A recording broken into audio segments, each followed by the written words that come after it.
I'm not being a servant to my wife, and mostly and far above all, a servant to Christ, if I'm sinning and not dealing with my sin. If I'm sinning and not dealing with my sin, I'm deceiving myself. I'm hiding something that cannot be hidden. And really what I'm doing is I'm sinning further against my wife by not acknowledging the fact that I've committed sin. So in a sense, I'm heaping sins on the original sin by denying or deceiving myself and ignoring the sin.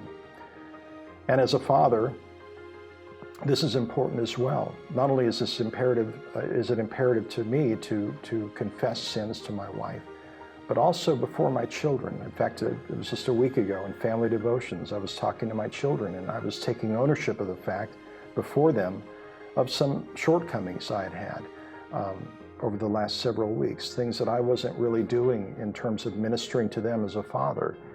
And I believe that it is absolutely crucial that as a father that I take ownership of that. If they know that there's something standing between my wife, their mother, and I need to deal with that. If there's something that I'm not doing in terms of ministering to them, again, I need to deal with that. I think one of the worst things that a parent and a spouse can do is to try to live a life where they're pretending to be perfect or without sin.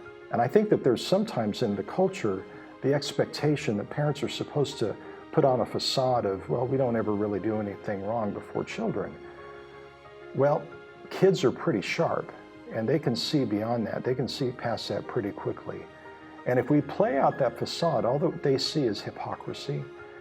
But when we confess sin and we acknowledge our shortcomings to them, what we're doing is we're modeling the beauty, again, of the publican who is beating his chest and saying, Lord, have mercy on me, the sinner.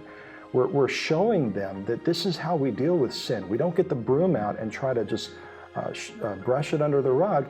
No, we pull that thing out, we expose it, we confess it, we deal with it, and then we move on. And when we do that, we're modeling that for others.